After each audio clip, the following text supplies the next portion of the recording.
Experts say that no matter what age, we all follow the same steps between life and death. My first guest is an all-American teenager, but when she nearly drowned, her life was altered. Kristle Merzlock claims to have seen heaven. Today we're going to hear the story about a little girl called Kristle Merzlock, who drowned at the age of 7, was resuscitated, and when she returned, she said she had been to heaven and that God and Jesus had sent her back. Unlike most near-death experiences, this one is going to leave you shocked, not only because it was destined to become the world's first reported case of a child's NDE ever studied by science, but due to her miraculous healing and the supernatural beings and places she encountered during her incredible afterlife voyage. So hold on tight and let the journey begin. It all started on March 13th, 1982, when young Kristle attended a birthday party held at the YMCA swimming pool in Pocatello, Idaho, unaware that she was about to die. As she played with her little friends in the shallow end of the large community pool, no one suspected that she was about to become the protagonist of the world's first medically studied case of a childhood near-death experience. I wanted to test my skills in the water, and because I just learned how to swim at school. So I got out of the pool, walked down to the side of the pool, and at the end of the pool, I guess the pool was really overcrowded that day or something. I got pushed into the water by some boys that were kind of fighting. They were pushing each other around at the end of the pool, and just was scared and started to swallow water and drown. I can't remember hitting the water, but I can remember going down, and I panicked. I couldn't breathe, but I remember trying to reach up and get to the top of the water, and I couldn't. From right there, I fell unconscious and everything went black. The cheerful birthday celebration abruptly turned into a scene of horror when Kristle's limp body was discovered floating face down in the pool. Little did they know, as everyone's attention focused on the little girl, that she would embark on an astonishing journey to the other side and back, not only shocking the world, but also marking the beginning of one of the most incredible chapters in medical history. When Kristle drowned, they called me. Seattle Children's Hospital had a satellite clinic in Pocatello, Idaho. I was there learning from, working with the other physicians. So anyway, they called me in, and I went into the hospital there and ran the resuscitation, because none of them, resuscitate children. I just remember going into this sense of, darkness, and I heard some noises that really kind of scared me. And I still can't describe them to this day. I'm not sure what they were. And then I was in this tunnel, and I looked up, and there was a bright light at the end of this tunnel that I was sitting in. And I noticed that on the walls there were brightly colored bricks. It was like they were clear with bright lights shining through them of different colors. And I knew that I wanted to get to this light because it radiated love. It wanted, it was pulling me toward it, basically. And Suddenly, I was in this tunnel, and it had bright colored bricks on the sides. I looked up and I saw this light. I got really curious, so I started crawling to see what it was.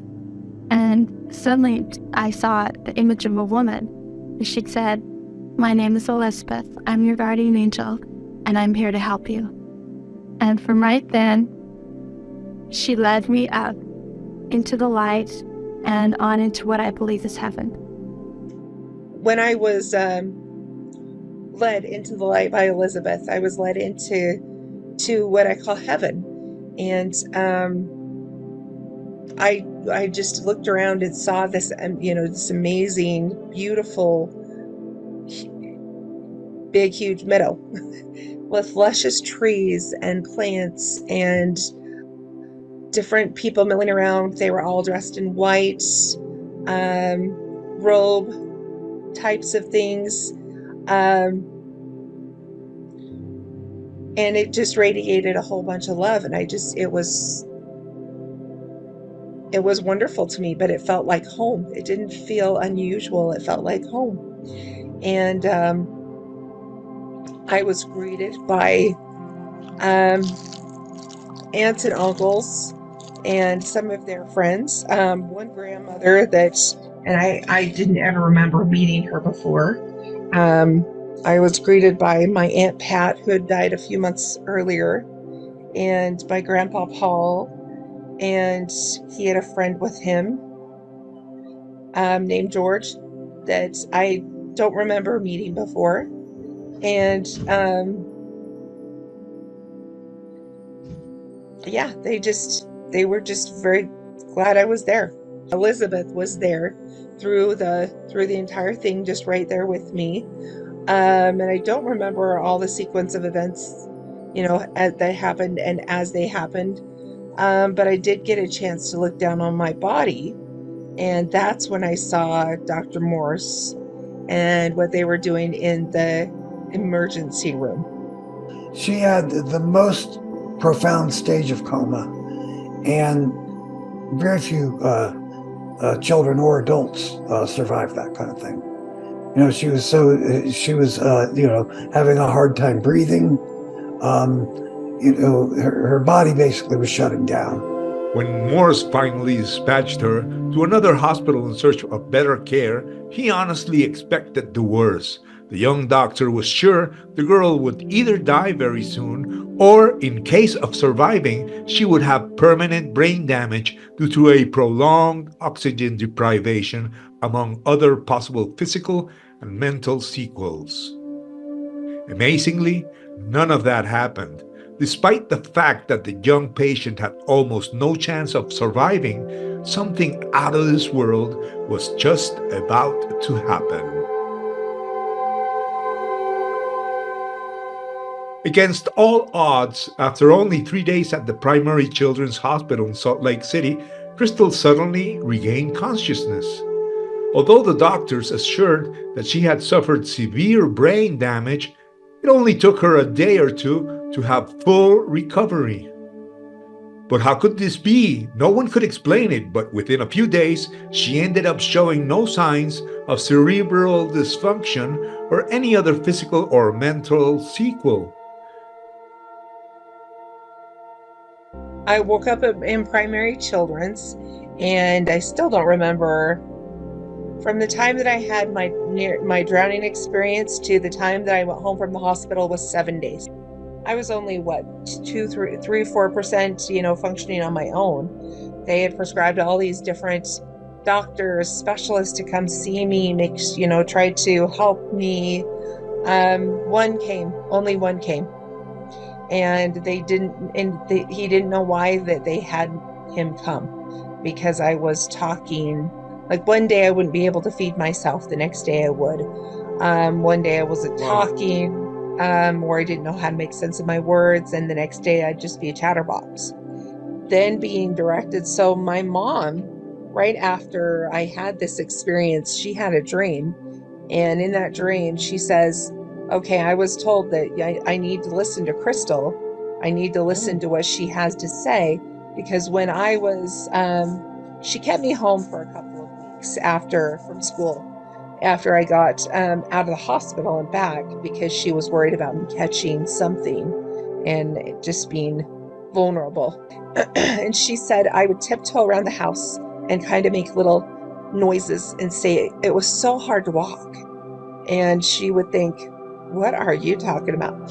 And and wonder what noises that I would make. And then I would say something about a Heather, or say something about a Melissa. And that kind of got her thinking, because when I was, I don't know if I was still in a coma or if I was just really just still out of the coma, but very sedated.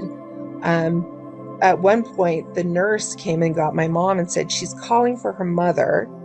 And when my mom came in, she listened to me and she said, no, she's calling for Heather. I don't know who Heather is. I didn't feel not normal. I felt normal. It felt like everything was the way it was supposed to be when I was in heaven. Yes, I met two other girls. They were about my age, about 7 years old. Yeah, and their names were Heather and Melissa, and they were, if I were to put them at about an age, it would be the same age that I was at 7 years old. And I saw them as my playmates in heaven.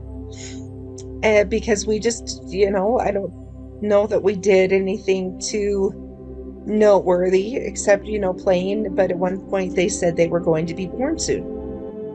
About a week after I got home, she took me to go see Dr. Morse. And he said, oh, Kristle, you don't know me, but I do know you, and that kind of thing. And I looked at him and I stepped back to my mom and said, no, Mom, I know him. He was putting things in my wrists and down my mouth, and I scowled at him and didn't want to be with him.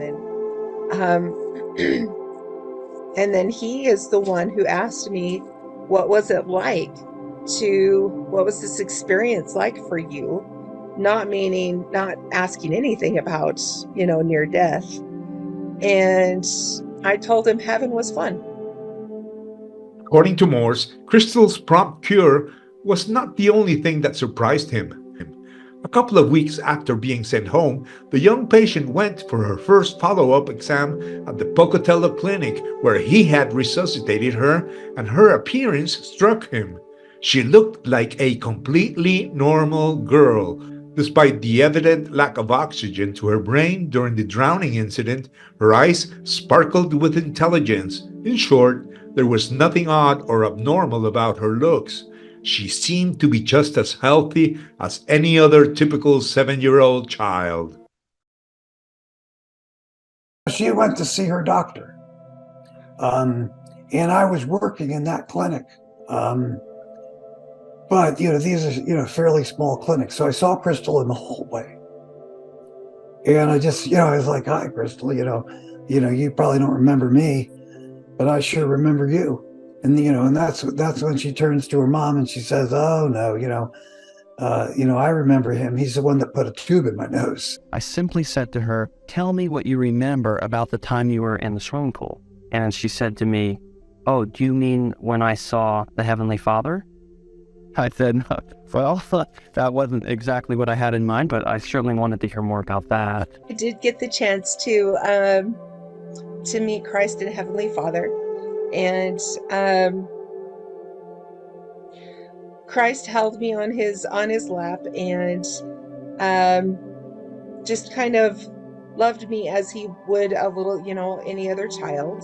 And, gave me, it's hard to, I don't know, after all these years, you'd think it'd be easier to describe, but it's not sometimes.